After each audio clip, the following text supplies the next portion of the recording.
Dude, the mustache is rocking. Thank you so much, man. I just need to shave it all and just do the stash. Do it, man. Do it. I recommend That it. thing I recommend it. looking good, dude. Thank looking you very good. much. I really appreciate it, man. I never thought I'd be able to pull it off, but my wife was like way into it and stuck with me through the rough stage, and Was it was worth it a all. COVID? Was it a COVID thing that just continued? It was. Oh, I love that. That's the way to do it, man. That's the way to do it. Welcome back to another episode of Experiential Travel Podcast. Today's guest is an absolute legend. He is the founder of Dappled Light out in Kentucky. Welcome, Izaac Rains. Thank you very much. Thank you. Pleasure to be here.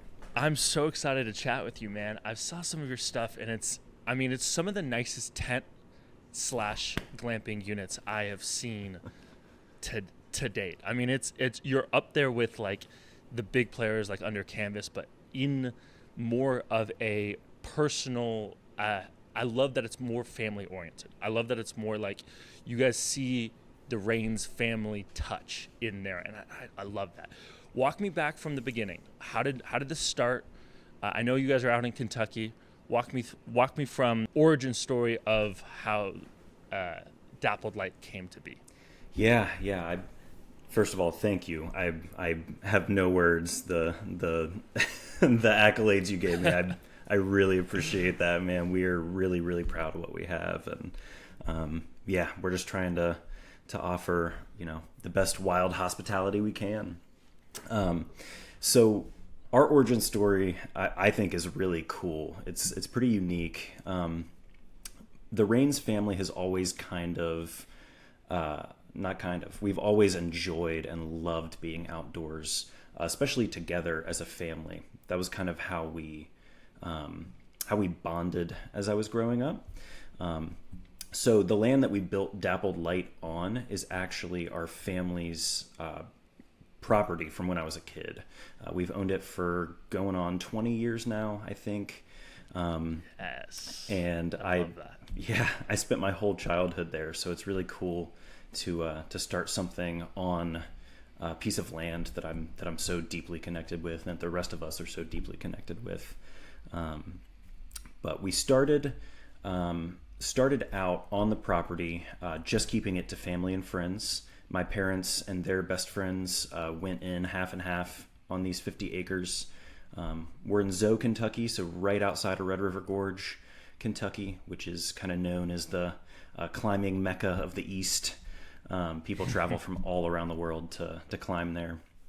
And so we went half and half on the property with their friends, and just started camping out there, pitching tents, cutting down, logs, building huge fires, just running around, being rambunctious. Eventually, we got a couple motorized vehicles because my dad really loves going fast outside.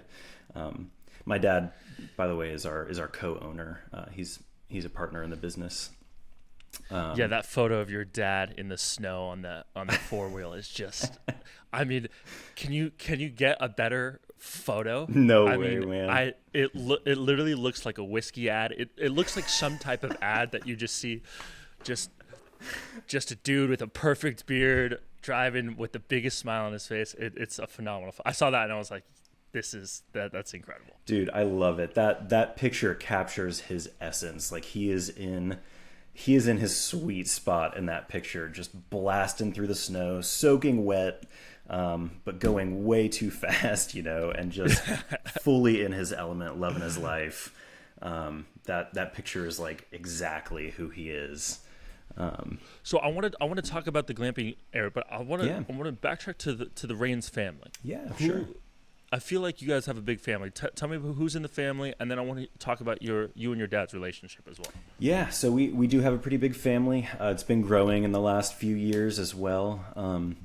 So my dad, Kevin, and my mom, Tracy, are kind of the two immediate heads of the family, the parents, if you will.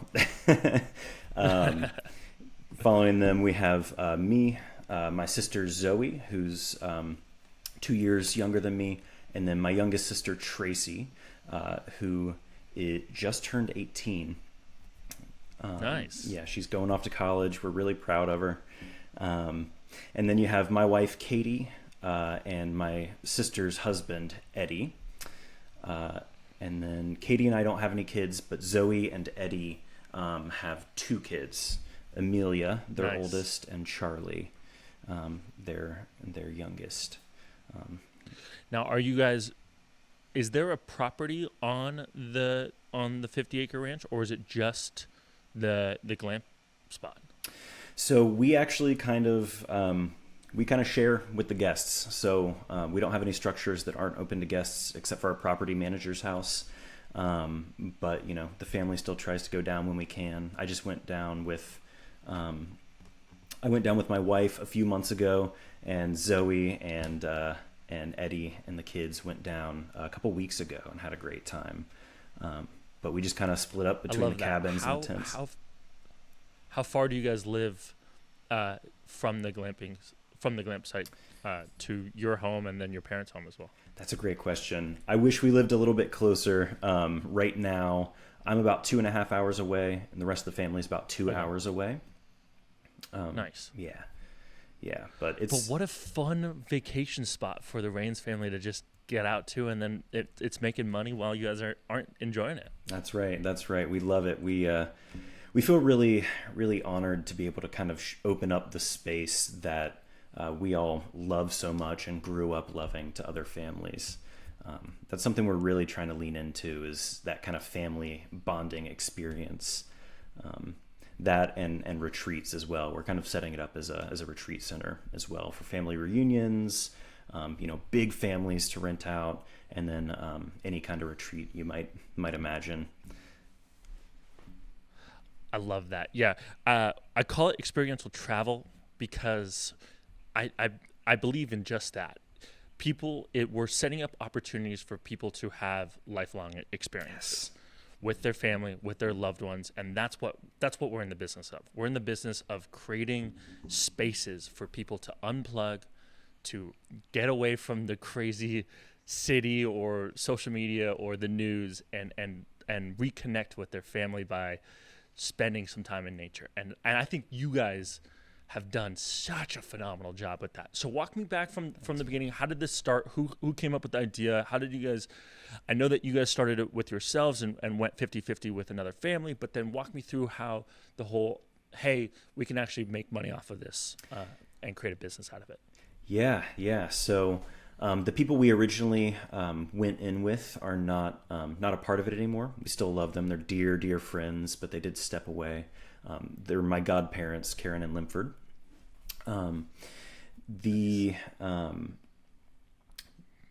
The transition to starting the business kind of happened around the end of 2020, going into 2021.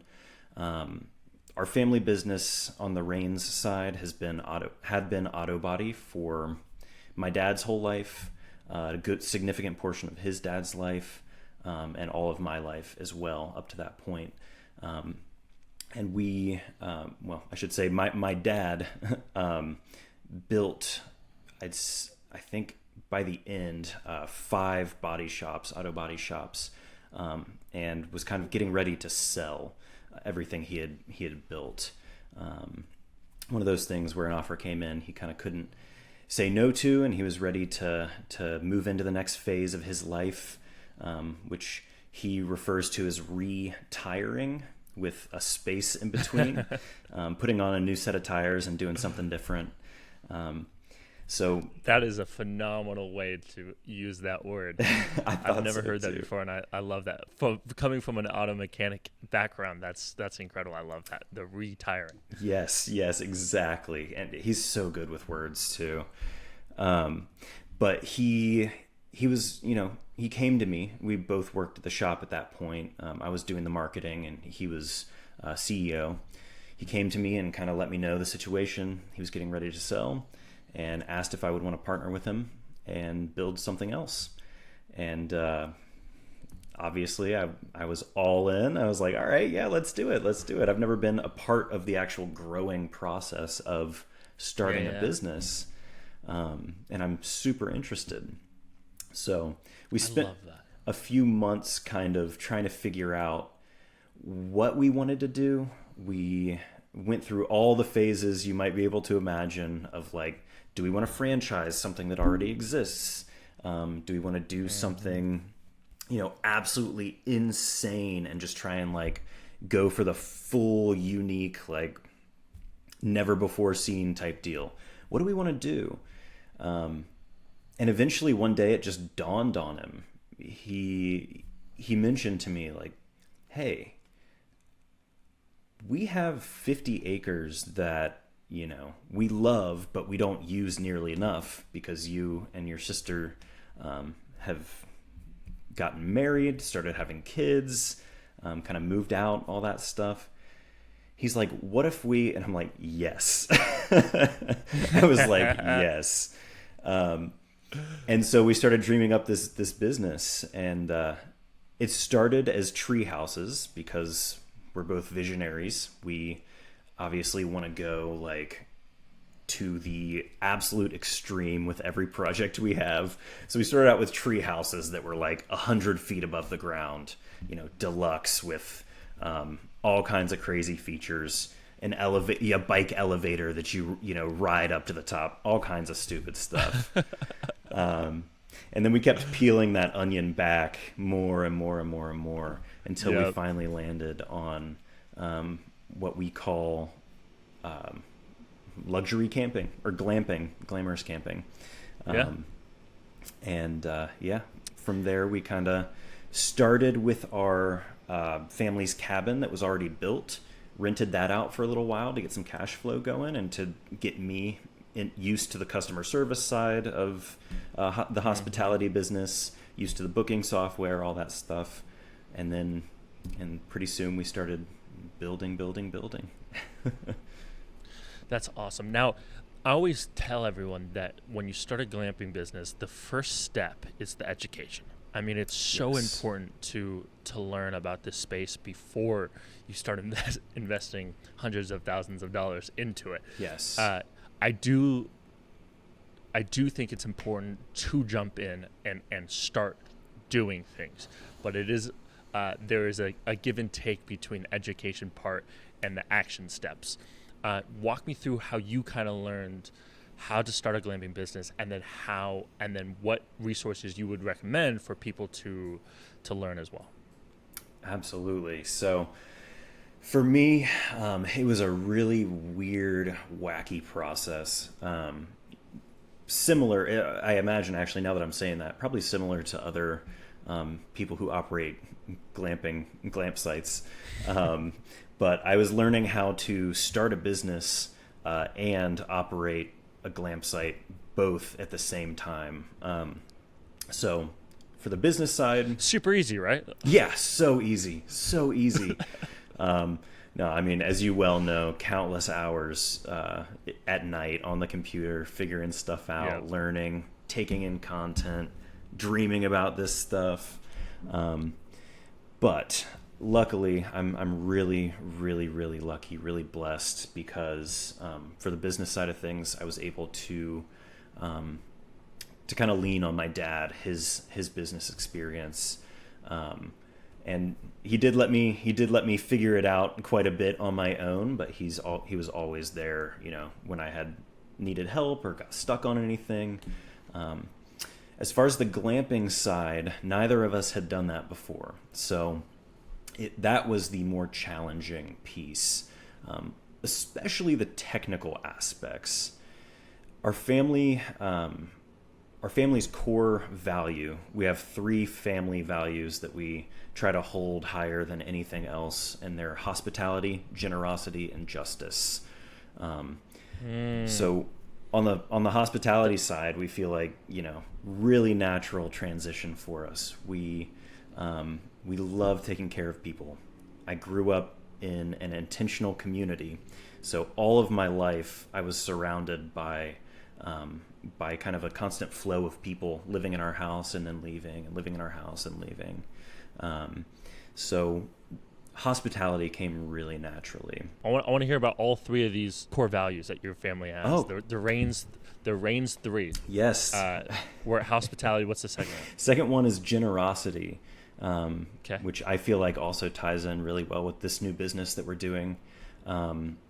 We have a goal to, over the next 10 years, donate $1 million to abused, underserved, and orphaned children. That's something very close to our hearts. That's incredible. And this business will be a big part of serving that desire, as well as allowing us to create a space for other people to have experiences that are life-changing. You know, I see that as a form of generosity as well. And then Nice. And then justice, right? Yeah, justice is the last one. We really, really, really deeply believe in taking care of people, especially people who are underserved and oppressed. And orphan care is really, really close to our hearts. My youngest sister, Tracy, is actually adopted. We adopted her from Colombia when she was 4 years old, and we just took over operations, and she's been helping. We just took over operations, though, of an adoption foundation that helps families pay for adoptions. It's called 117. Izaac, that's incredible, man. Thank you. Yeah, seriously. It's really important to us to, as we grow and even as we are now, to take everything we have and just do what we can to give back to others, and really live into that value. So That's amazing. Now, have you and your dad always been close? Was that a relationship that kind of grew out of this business, or was it always strong and then this just made it stronger? I'm really, really lucky, because my dad and I have always been really close. Like in any, parent-child relationship, there are always bumps in the road.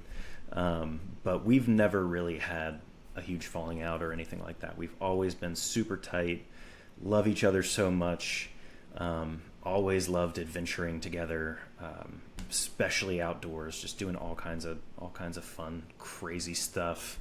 And I credit that almost 100% to him. He's a great dad. He's always been there for me.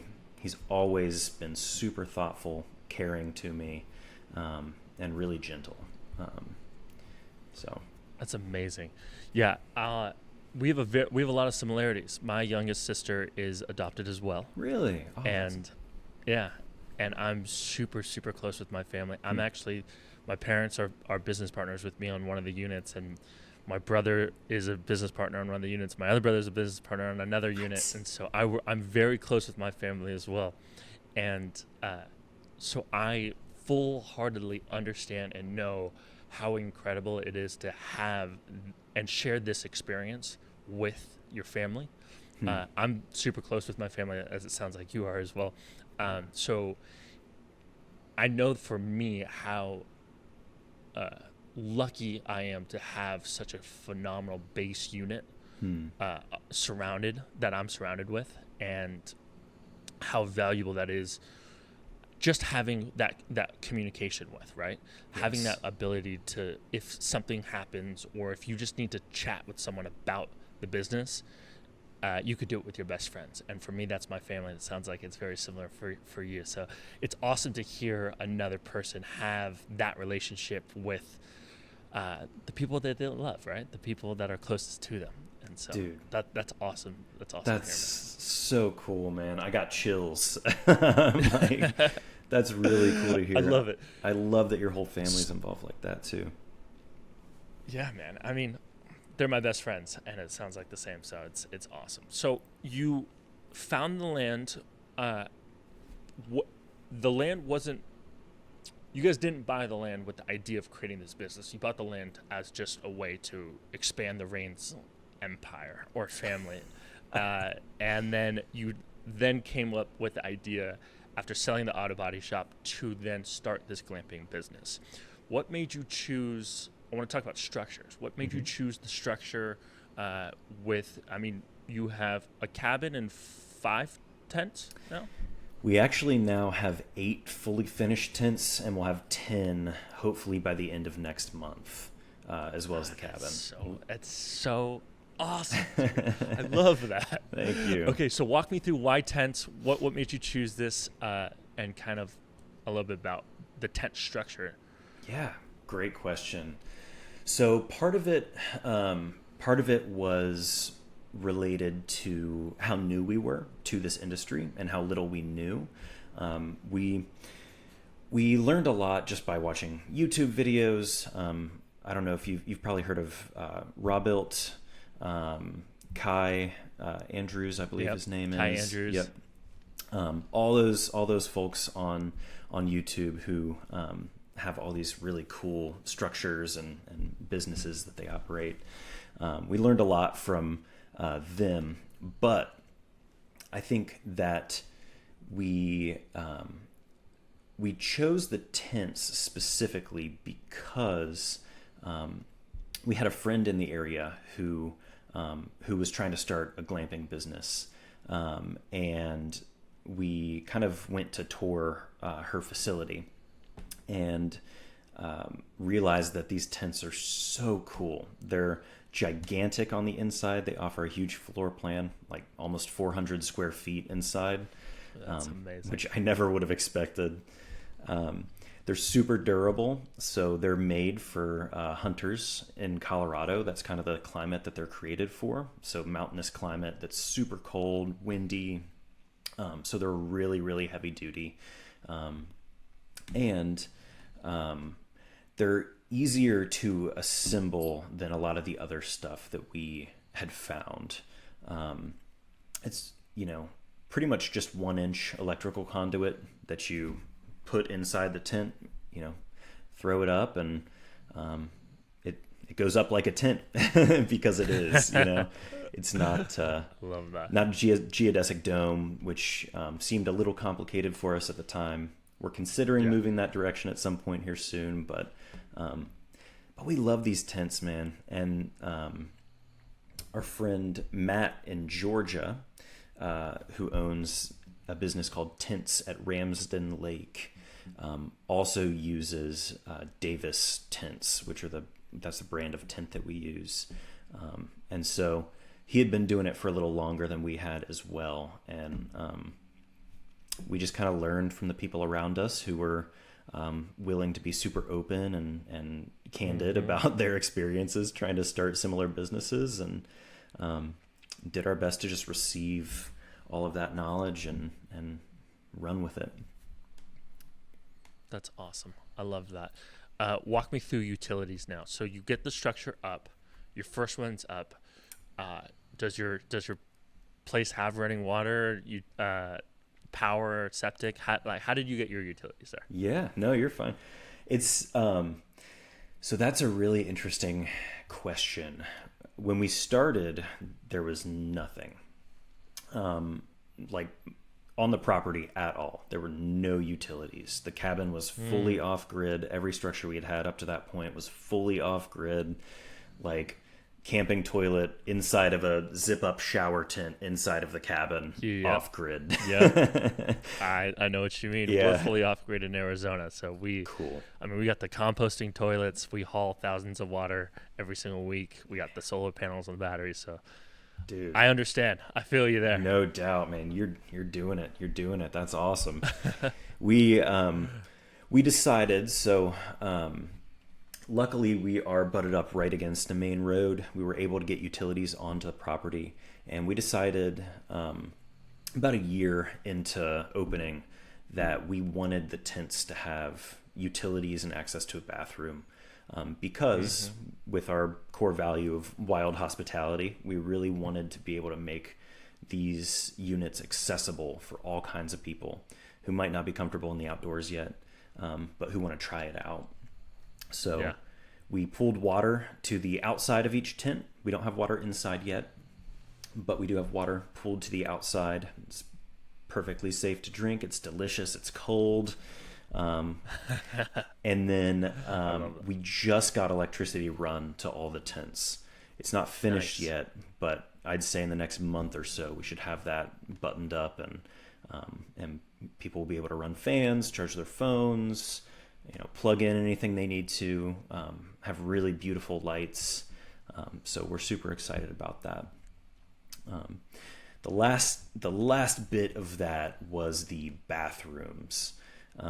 So we started out with composting toilets, which I actually love. I'm a huge fan of the composting toilet. Like, So am I. For me, I love them. I use the separate, and those toilets are phenomenal. dude, Huge, that's huge fan. awesome. Heck yeah. We had kind of the original model on our site was what our friends from Australia call a long drop. So it's just a hole in the ground, basically, put wood chips in it, and you just go. And for me, like, there's Just nothing the like that. longest of drops. Yes. There's nothing like going in the outdoors for me. But we know that, like, not everybody feels that way. Especially a lot of the people that we wanted to come and stay. So we worked with a local builder who's incredible, and he designed what, in my opinion, and a few other people have told us this, is the nicest bathhouse in our area. It's That's incredible. 3 individual units, so they're fully private. They each have a vanity, a flush toilet, a instant hot water shower, and a personal heater, so you can adjust the temperature inside. That's amazing. And we kept them really simple, concrete floors. You still get that kind of rugged, outdoorsy bathhouse feel, but everything that you're coming in contact with and using is super nice, luxury, and then obviously a huge benefit for a lot of people is that the door closes, fully locks. You're not sharing like a shower stall with somebody who's right next to you in this next stall over. Like, it's fully private. So That's amazing. Did you do a septic unit for that? yes, yeah, everything we have on site, so the cabin and the bathhouse, both are on septic. Nice. Yeah. And then you were able to pull water and utilities from the street. Exactly. Yeah. Nice. That was a long run, because our driveway is pretty long, but ultimately I think it was 100% worth it. Now, what are the seasons like? Do you have harsh winters? Is it super hot in the summer? Talk to me about seasons. Yeah. And then are you guys seasonal That is a great or question. open all year round? So that's something that we wrestled with quite a bit, especially in our first year, being off grid and trying to figure this out. We're open year round, and winters here don't get as harsh as they do other places. But to give you kind of an idea, our coldest week of the winter was over Christmas weekend this past year, and it got down to, I think, negative 13 with wind chill, which So we're talking cold. which isn't the norm necessarily, but it does happen probably once a year that it drops below 0 with the wind chill. Oh my goodness. And luckily our tents, we added an extra heater to each of the tents for those nights, but Yep. they stayed ripping even in that cold. I don't know what they do to these things, but between the extra heater and the fireplace that we already had in there, we were able to keep them nice and warm. Our property manager's family was staying there over the Christmas weekend, and they all had a great time, even though it was dumping amazing. snow and ice. Yep. I trust me. I know exactly what that's like. We get up to, not negatives, but we get to single digits and 2-3 feet of snow. So Dang. having to deal with the extreme temperatures, and then do you guys turn off your water, or do you have running water and it's insulated? So we do. We have running water inside the bathhouse in the winter.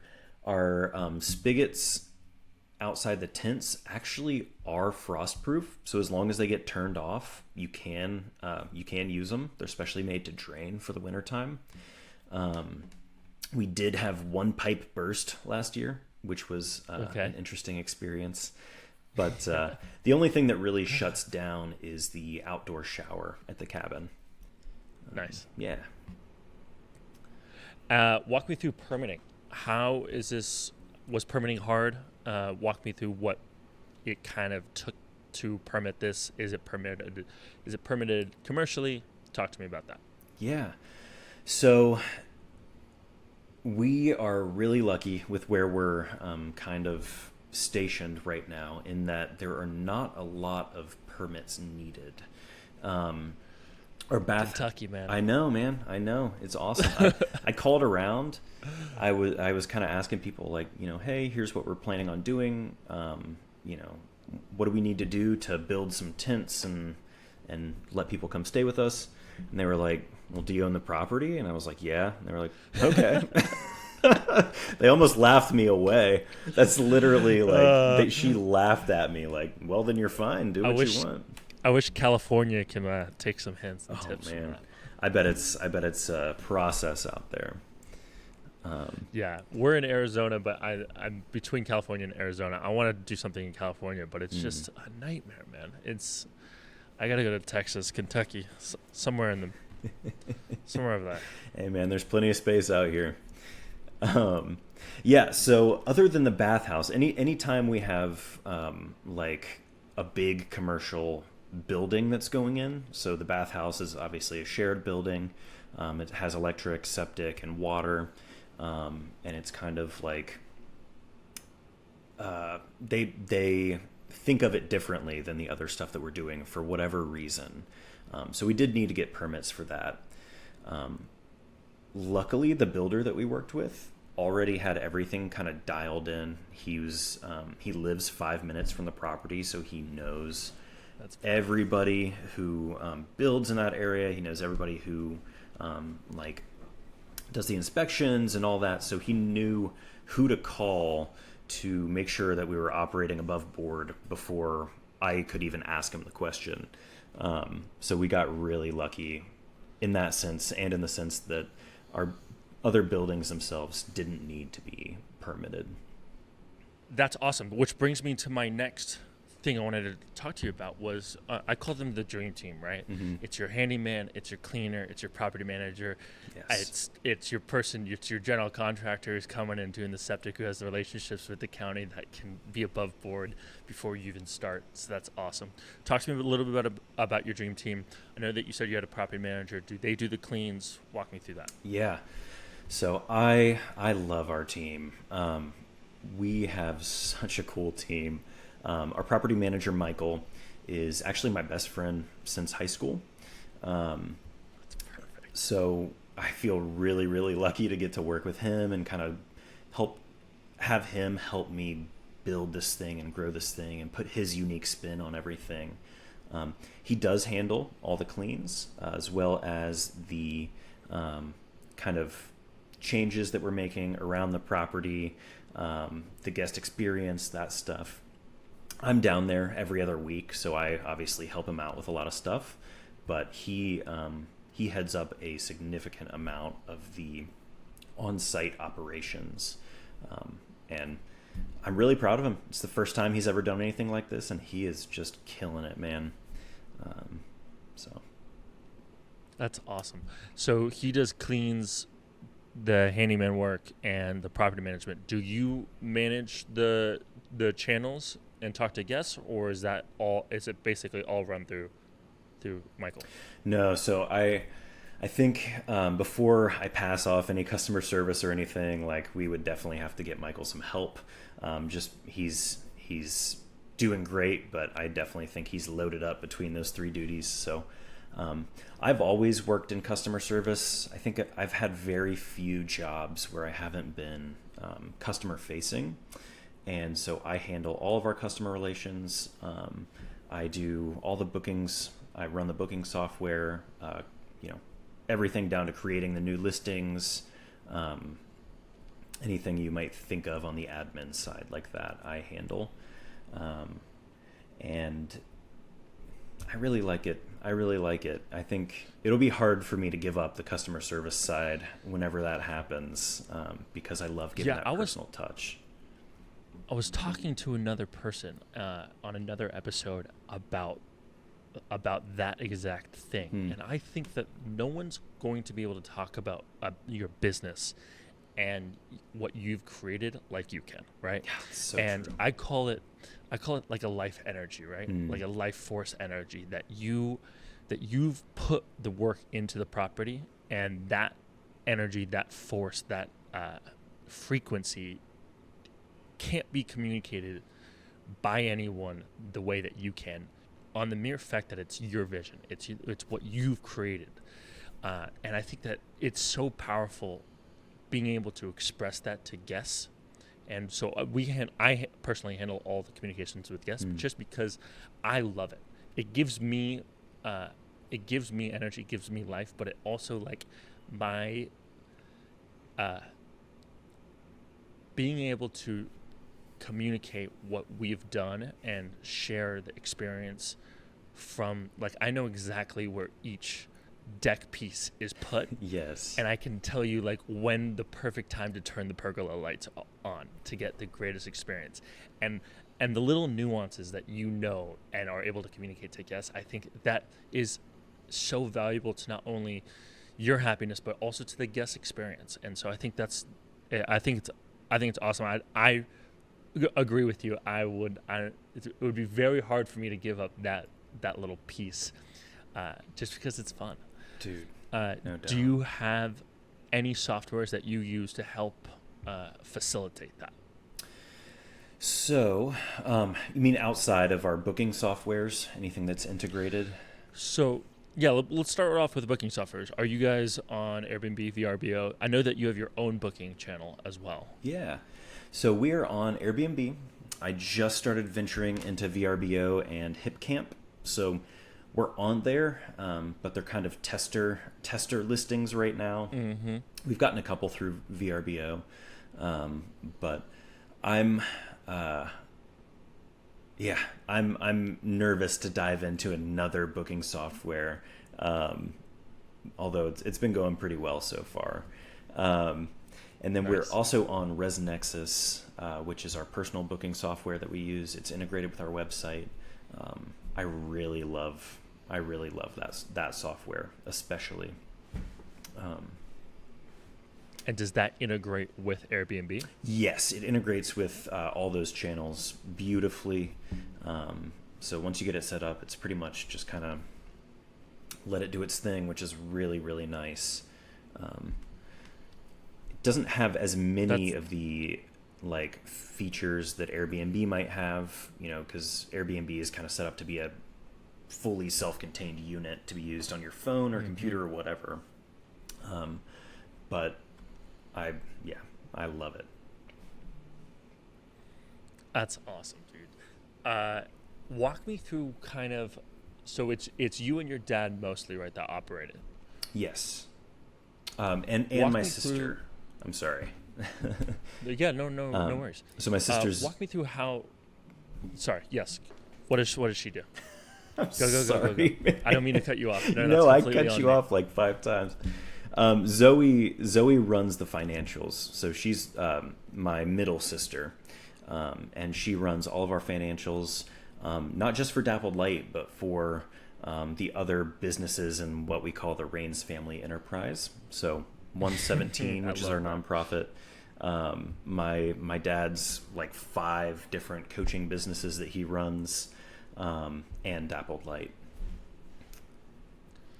That's awesome. So Zoe does the financials, you do the management, your dad kind of just oversees it all, I'm guessing? Yes, he is. He's more of a financial partner currently than an operator. So he definitely helps with all of our planning sessions, with our visionating, all that kind of high level stuff. He helps with all of that, and I love working with him on that stuff. But I feel really lucky. He doesn't micromanage, and he lets me be head of all of the operations, and kind of build out Dappled Light.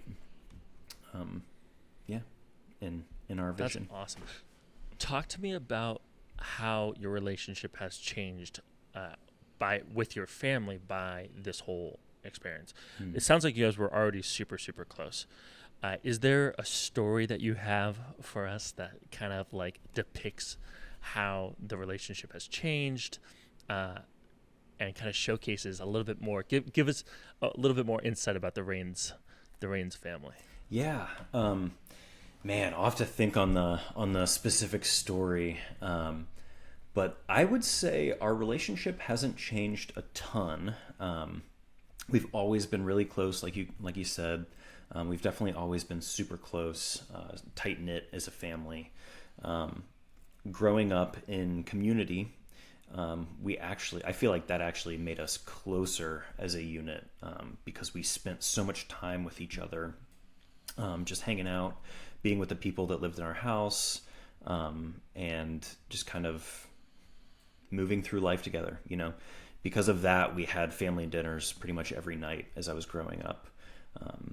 I love that. As me and my sisters aged up a little bit, we wouldn't always be at all the family dinners, but we always kept a very consistent rhythm of weekly and a few times a week family dinners.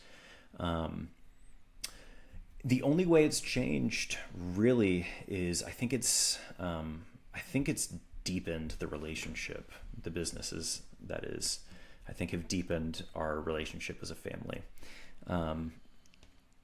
We are antsy people, the Rains family. So we love working on things together, whatever that might be, a project on the property itself, cutting down firewood and stacking it and using four-wheelers to winch huge logs out of the trails. We always loved doing that type of stuff. And then throughout this process, we get to take that same feeling of collaboration and apply it to things that are not just physical, but also mental work together.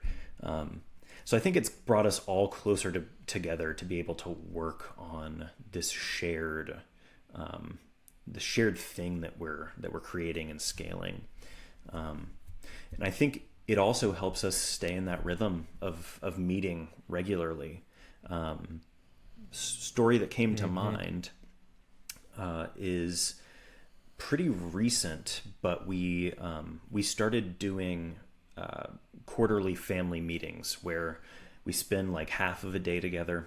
We started out by making a huge meal. One member of the family will kind of lead the cooking.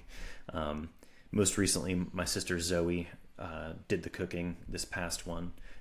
She made these steaks that were marinated for like a full night. Yes. Grilled them. They were super delicious. Cut some of them up for salad. And had mac and cheese, all kinds of different drinks, all kinds of fun snacks to pick on while I'm trying to join the Rains family out here. We love that it. That sounds phenomenal. I think we grew up, I keep saying it, but we grew up in that community, so we know how to just hang out in the same space together, which not everybody does. It feels like a really, really big blessing to have that kind of opportunity. And then we talk at those meetings about all of our different family enterprises, or all the different pieces of the family enterprise. So that includes all of our short-term rentals. There's also a short-term rental we have in Pawleys Island, South Carolina, and one that's being built in Mexico right now. So we kind of talk through all of our portfolio, if you will, and make sure everybody's on the same page, visionate. And then this most recent one, we also added in 117, since we just took that over and started kind of working together on building out that vision and setting goals for what we want to do with that nonprofit that we love so much. That's awesome. It's so cool to see a family unit like that that's so cohesive together, and that all of you guys have your different strong suits and all come together and are able to implement big change through your guys' different assets. So I think that's awesome. Thank you so much. Expansion. Talk to me about like what your plans are. What are your goals? What are your dreams? Let me join a Rains family meeting and hear what the goals are and visionate with me real quick on what the expansion plans is. So I set a pretty lofty goal for Dappled Light when we started. Our 10-year goal is to be bringing in $1 million annually, and kind of to grow to that size. So the way that I'm hoping we get there with Dappled Light is by adding probably 20 to 30 more structures on the property. We've also bought a little over 100 acres south of Dappled Light that we call Dappled Light South, that we haven't built out yet, but that we have some ideas around. I think right now a lot of our focus is on Dappled Light and 117, because together I'm hoping between those and then my dad's coaching business that he runs through a program called EOS, hopefully we'll be able to get to that goal of donating, giving away $1 million over the next 10 years or so. I love that goal. Thank you. I love that goal. It's amazing. Thank you. I don't know if I answered your question. I think I got off on a little bit of a rabbit trail. I apologize. No worries. Which question were you thinking about? I think you were asking about the goal. That's what it was. Where we were headed. I think. So we want to expand. We want to expand Dappled Light. I think we probably only have room for another 20 to 30 structures at Dappled Light before we hit like our full saturation point. The reason I say that, even though we have 50 acres to work with, is it's really important to us not only to create super private, comfortable experiences for people and not cram these tents like right next to each other with them being canvas and everything, but it's also super important to us to honor the land that we're on and make sure that we're not overworking the actual forest itself. It is part of Daniel Boone National Forest. We're really, really lucky to be able to own, if you can even own trees, but own the that little sliver of Daniel Boone National Forest. And it's important to us to be intentional about how we build, where we build, and kind of leaving as much of the property untouched as possible. I love that. I might have to get a Dappled Light West or East and Dude, be your neighbor. Let's talk, man. I love it. That's so cool, man. Okay, so I want to wrap it up by basically, I call it experiential travel because it's what I touched on it earlier, but what we're offering to guests is not just a place in a hotel. It's not just a place to shower, sleep, and go to a business conference the next day. It's to unplug. It's to get back to nature, get back to Mother Nature, get back to get away from the crazy hustle and bustle, and really reconnect with your loved ones and create these lifelong memories with your loved ones, with friends. And do you have a story, or do you have kind of a time that was it reminded you why you were doing it? Yes, I do. I have a few. I think my that's hard. Okay, I'll go with the most. No, I'm putting you on the spot here. No, that's okay. The most recent one, I'll do that because it kind of happened after we had started building out Dappled Light. We had some tents on site. We were still off grid, but the level of luxury luxury was starting to climb, and I was seeing kind of during this time what we were actually sitting on and what the possibilities were where the potential was. But before Michael became our property manager, he would travel down with me for work weekends, pretty much, or for work days each week. And that during this time, I was going down every single week to work on the property. And so his birthday was coming up, and his fiance Jackie and I decided that we wanted to surprise him for his birthday. So we set up a surprise birthday weekend at the property for him under the guise of it being a work trip. I was like, man, I'm sorry. I really need to get some specific things done on the property. I know it's your birthday weekend. Is there any chance you could come with me? Like, I'll make sure we celebrate while we're there and blah, blah, blah. Just kind of trying to sell him on it. And he was totally down, which I have mad respect for, but I didn't really have any plans of working that weekend. So we brought him to the property, or I brought him to the property. Everybody else showed up shortly after, and we spent the full weekend being together. No phones, no electricity, just a campfire, the cabin, the tents, and we played a full weekend's worth of Dungeons and Dragons, because that's something that we both love. So it's like this outdoors D&D weekend that we created for his birthday, and the sense of camaraderie, the sense of closeness, the joy, it was all just palpable that whole weekend. I'm like, man, this is why we do what we do. Like, so that people can feel that thread that connects all of us together in such a real way, and just be present with that. So I'd say that's probably the most recent time, but I've had countless experiences on site similar to that, and I know tons of other people have as well. Isaac, I could not have said that any better myself. Thanks, that man. Gave me goosebumps just hearing that. Thank you so much. It's pretty awesome, right? It's so cool that you can't. There are no words that can describe that.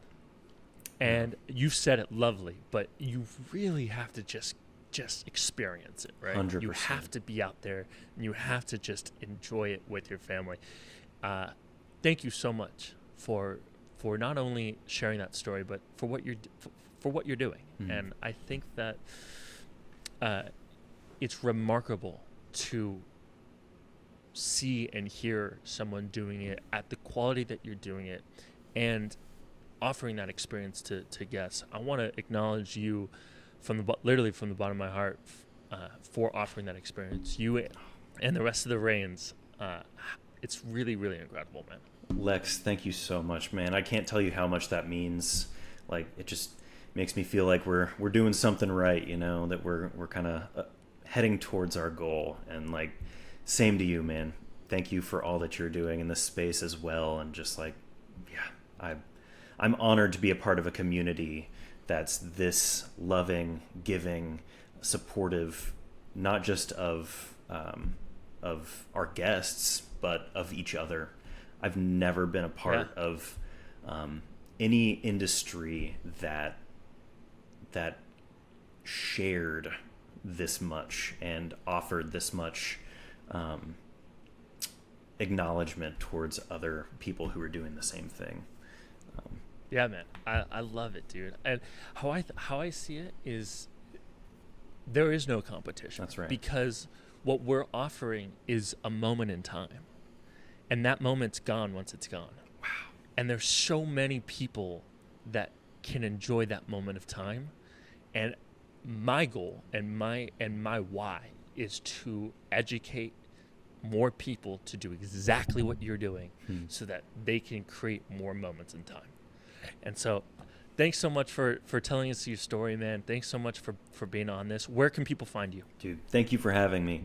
You can find us on Instagram at Dappled Light Adventures, dappledlightadventures.com, as well as Facebook. You can search Dappled Light.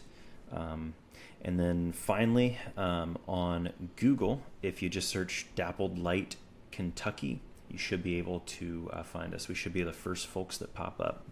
I love that. Well, Izaac, thanks again, man. And I'd love to have you back on a podcast or come out to Kentucky and shoot a promo video for Dappled Light and showcase some more beauty of it. Dude, give me the day and time. I'm in on both of those. I really appreciate you, man.